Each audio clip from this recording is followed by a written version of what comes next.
you make of the angle, what appears to be a nosedive or what have you? What can cause a plane to fall out of the sky like that? Okay, well, a number of things. And so I don't have any problem speculating.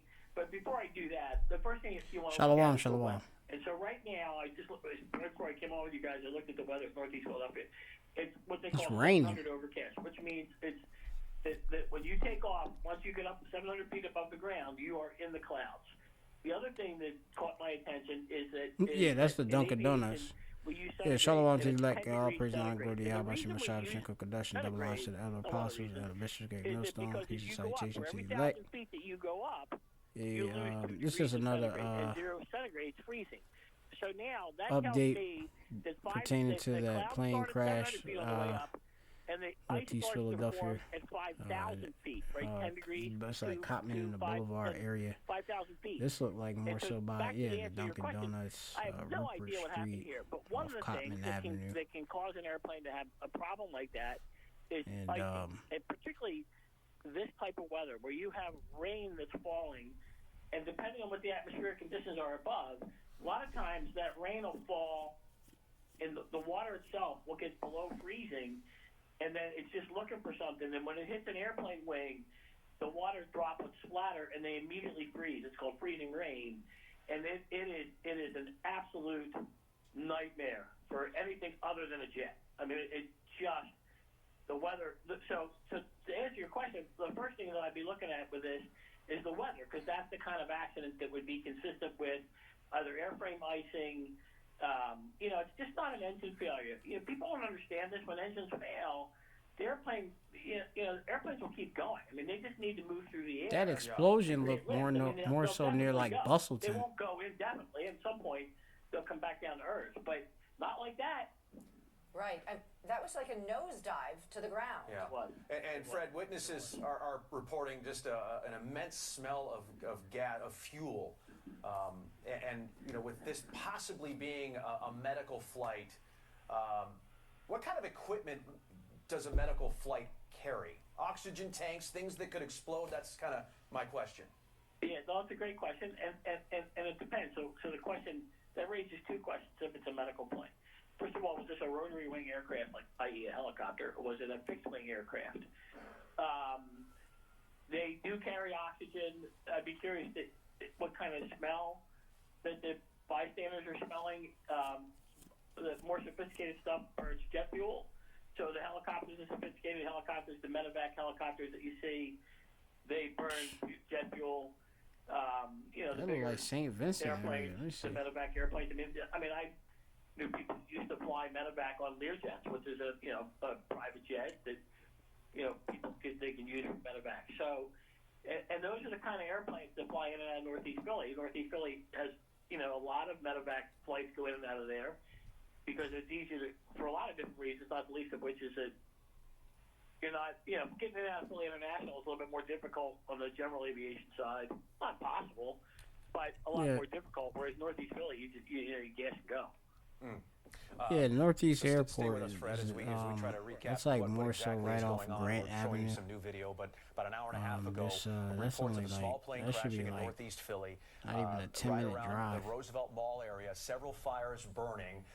And Dawn, you had mentioned the amount of people on that plane. Right. We're told from top police officials, our Steve Keeley telling us that there were 6 people on the plane, 2 doctors, 2 pilots, a patient, and a family member. So that is the presumption that it was some kind of medical transport. Governor Josh Shapiro just making a statement on X saying, quote, "I've spoken with the Philadelphia mayor and my team is in communication with Philadelphia Police, with the Philadelphia Office of Emergency Management and the Philadelphia Fire Department. We are offering all Commonwealth resources as they respond to the small private plane crash in Northeast Philly. We'll continue to provide updates as more information becomes available." So Governor Josh Shapiro, Pennsylvania Governor Josh Shapiro, has been briefed on what's happening, offering all resources to the Philadelphia area as police, fire, and EMS try to get a handle on this very chaotic scene. But again, as Steve first reported, it seems like this was a medical transport flight with patients and doctors and pilots on board crashing into the streets of Philadelphia. And we're looking into where that plane was headed, and obviously it's going to be a while before we find out who was on that plane. But Fred Tisi joins us, a former Navy pilot, and Fred, you just joined us to talk about that mid-air collision in D.C., and now here we are talking about this in Northeast Philly. So when you're talking about 6 people in a medical-type flight, possibly a Learjet 55, this plane could have been headed anywhere. You had mentioned the importance of de-icing. Have that information. And that possibly being just speculating here, but obviously Northeast Philadelphia Airport, and that's all part of the pre-flight process, correct? It would be. And so a couple things. So now it's interesting how fluid this kind of stuff is. So we now know that the aircraft was departing Northeast Philly. So it means that tells me it would have been full of fuel. And that's why you're seeing an accident on the ground. You're seeing witnesses on the ground saying that the airplane was full of fuel. Could it be a Lear? That would be consistent with the kind of airplane that comes in and out of there. It could have been a King Air, which is a twin-engine turboprop. It could have been any one of a dozen airplanes. I mean, I could rattle off dozens of airplanes that it could be. Yes, fair use warning. This is for educational purpose only. Ice on the wings. Now, as I not said for any earlier, monetary the ground temperature is 10 degrees centigrade, which Fox is roughly Philadelphia. 50s. So those that provide this footage is for fair use that's not going to be an issue. only. So the question is whether or not that aircraft, how long has it been since it took off? Did it climb into icing conditions? Depending on the type of aircraft it is, the first thing you do when you get into ice, if it is, let's say it is a light jet, you get into ice with that thing, you just pull the nose up, you just keep going. Because sooner or later, you get up where the air's so cold that the water's not going to form on the wings. Now, if it's a Navajo, which is a twin-engine, unpressurized airplane that's used for medical transport, that's a piston-powered airplane, that airplane gets into ice, that's a whole different kind of kettle of fish.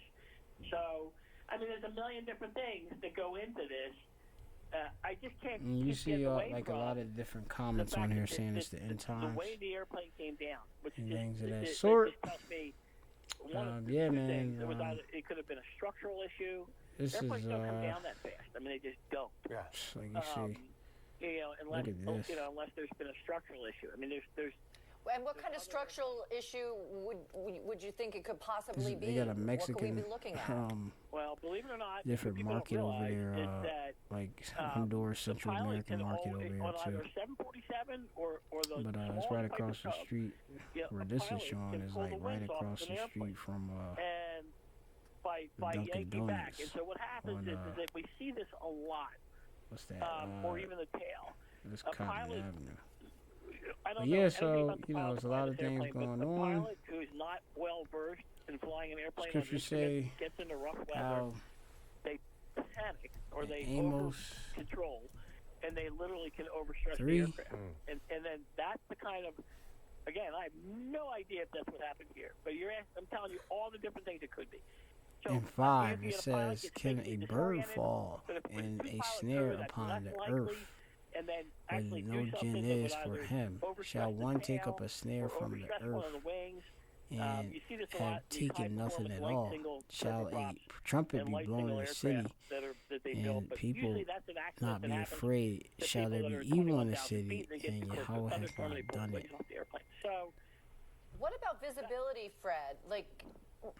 Afraid. Would that have been an issue as well? Harud. Well, the answer in is Hebrew, a professionally trained crew being to drive into terror, to come into trembling. So that gets back to what I was saying earlier. And these different events are going to discomfit people. Okay. Climb, that's it. I mean, I've been in a lot of people ain't gonna want to fly or my airplane like that. And you have no visibility. Do anything in this time, fly at the least. airplane solely by reference to the instruments that are on the airplane. you got right now, what I'm hearing from where I'm at, which is in Northeast Philadelphia. I'm pretty near in that general vicinity, so I can hear different things going on. And actually, Salakia, let me go back to this. I was sitting down in a chair, and basically, I felt like something like it was like a gush of wind or something like that, and it like rocked the actual like it was like a gush of wind. So it was like, I'm like, what the hell was that?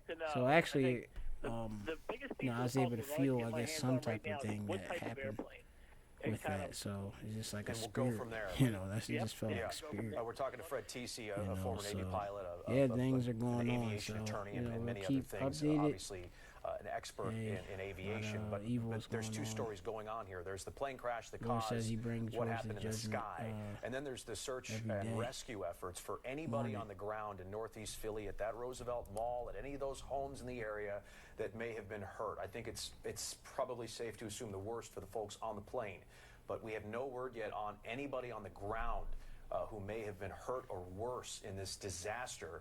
There are, again, row homes here, stores, people driving, innocent, again, this is right at rush hour. This happened about 6 o'clock, somewhere around there.